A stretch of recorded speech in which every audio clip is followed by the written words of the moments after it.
All right, let's talk a little SGA. 30 or more points. That's because remember last time he didn't, and we thought that was weird. But yeah, he had the 31 last night. Fourth time in 5 games in the series. But Jalen Williams, as we've talked about, has led the Thunder in scoring over the last 2 games. What a beautiful thing to have as a team. Who would be your Finals MVP right now? I mean, I think whoever has the bigger Game 6. I think if they close him out and J-Dub has another big 37-point game, I think it's his to take. But also, you got to look at the MVP. You got to look at SGA. 32.5 a game, 5 rebounds, 5 assists. His numbers are pretty much better throughout. This could be like Jaylen Brown, Jason Tatum. Where it is. And then we're going to start this narrative. Who's better? And who's the go-to guy? And who should get the ball out of when the game on the line? And it's going to be ridiculous. But, again, I think if one team truly does not care, it is the Oklahoma City Thunder.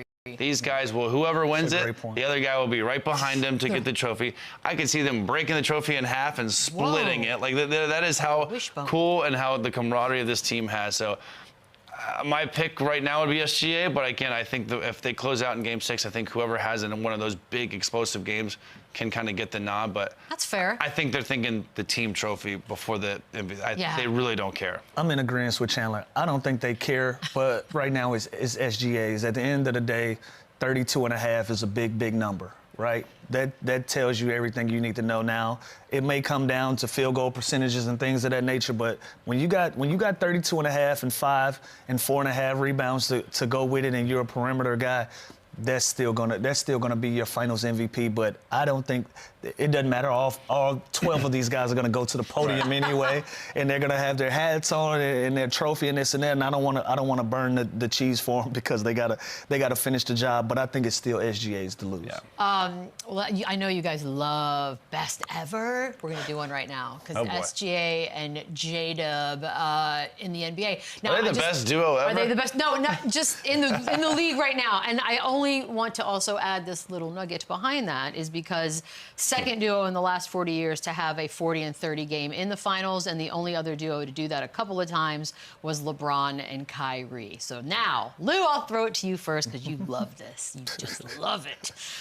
In the league right now, name a better duo.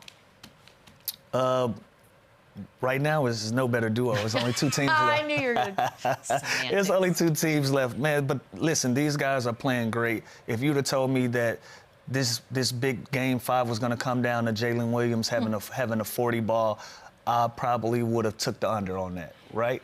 And so that's how great that this team is, and that's how dynamic that they can be.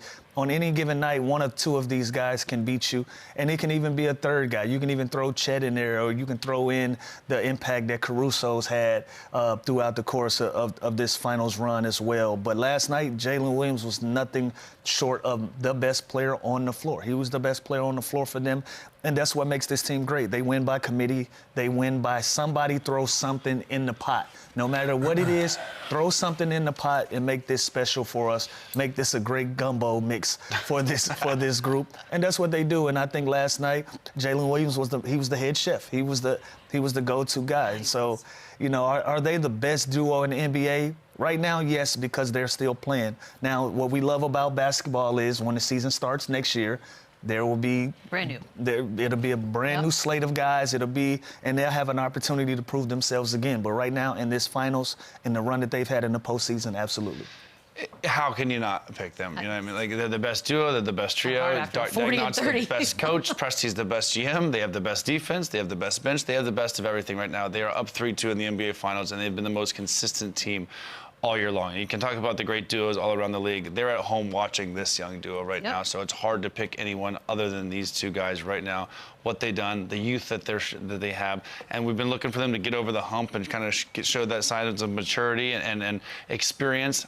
They've had all of that this postseason run, and especially in this Finals, getting down early, coming back, giving up big leads, maintaining big leads. So they have shown us a little bit of everything. And yeah, I think this is the best duo right now because they're on the verge of winning their first championship, and they're still playing. Did you see Presti losing his mind on the bench last night? I think it was a bad call, or at least he thought it was a bad call. I don't think I've ever seen that before, like losing his mind. Wendy had another thing last night saying that SGA is a guaranteed Hall of Famer if he leads them to the title. He already is a Hall of Famer, because if he doesn't win it this year, he's going to win it. Wendy, does that make Jalen Williams an automatic Hall of Famer with the Scottie? He's already a Hall of Famer, though, because, by the way, he's not going anywhere, and this team's not going anywhere. So let's say magically they lose these next 2 games and don't win this championship. He's still a Hall of Famer, because they're still going to be in the hunt for the next 5 years with how they set up this team and how young they are and how good this core is together. So, yeah, I agree with him if he wins it for sure, but I think he's already stamped his approval. He's already his 26-year-old MVP, can play defense, can impact the ball on both, and he wins games. Yeah. He's already a Hall of Famer. He is. I think this is happening. To me, the real conversation is is he a best Thunder of all time? Because I do think there's something about when he wins this title. You're hopping on board? It feels pretty enough. Okay, see I at think 6? the injury to Halliburton. No, I'm not doing all that. Atta girl. No, because that makes me wrong. But I think to me that's a more interesting conversation, just because the names he's going up against for that title are legends. Well, I mean, at this point, all of those guys are MVPs. Yep. And what's the one thing that's missing that the other guys weren't able to accomplish? They got there. They didn't finish their breakfast. Now, if he finishes this thing out, you have to give him the nod, simple and plain. That's not even like science. That's Why would someone not finish their breakfast? By the way, a week ago we were talking about if Tyrese Halliburton. We got to update your slang, Beadle. So we got to get your slang up. Isn't the NBA? It's so funny that a week ago we were talking before the show that if the Pacers win this, is Tyrese Halliburton a Hall of Famer? The greatest Pacer of all time. Yeah, it changes. It's so hard to have a show every single day. But it changes, and it's guys are going to get criticized, guys are going to get praised. That is part of the league. That is part of the business that we are in. But it's hard to judge anything wrong that the Thunder are doing right now. I got no notes, including on their defense, because here is some fun. Before this series started, the Pacers were averaging 117 and under 13 turnovers a game. In this particular series, they are averaging 109 and 19 turnovers a game. We know their defense is good, Lou, but where is it up there with, we're talking Spurs, Pistons of the past. Like, there's some good defensive squads that we've seen. This is legit. Another comparison. You don't have to say best ever, but just talk about how I don't know where they measure up best ever. I know this year they were the best defensive team that I've seen in a really, really long time. They don't allow you anything easy. Any drive to the rim, they're going to collapse. Any driving kicks, they're going to rotate. They just do everything by the book. It's hard to get 5 guys on the floor at the same time to buy in. They've been blessed to have 7 or 8 guys that go out on the floor, and they've bought into a defensive strategy that works for them based on the personnel that they have on this team. And it's worked. They got size, they got length, they got speed, they got quickness, they got guys that can finish and transition after they force turnovers. They got the perfect storm, and so where do they measure up in history? Who knows? I definitely know I don't know where they measure up in history now. In my career, I was focused more on putting the ball in the basket. Buckets. Yeah, that's kind of the tell, right? The fact that we don't talk about defense much ever, this is what we talk about. Think about the NBA now, how much it's changed, and all we talked about all year long is the pace and the three-point shooting, and it's ruining the game. The points are too high a game. You see 135s to 145-point games. This team does both. So I think, and the fact that, like me and Lou always talked about, they don't have a hole. They don't have weaknesses on defense. It's nobody you can pick on. You can't pick on anybody. And a lot of times you see these teams that are good offensively and defensively. You go at the best offensive player. You can't do that with them. You can't go at SGA. He locks up. I think he had 3 or 4 blocks last night, for God's sakes, from the point guard position. Jalen Williams, you're going to go at him. Good luck. He's an all-defensive team. Then their depth. Everyone off their bench can clamp. This guy, Aaron Wiggins, is unbelievable, and he's making shots. He's defending. Cason Wallace goes from starting in the NBA Finals to off the bench. His minutes get limited. He still comes in and just hounds you 94 feet. Caruso, we know his value last night. I said this before, too. You told me last night Caruso had 15 points and 6 rebounds and 7 assists. I'd be like, yeah, you played great.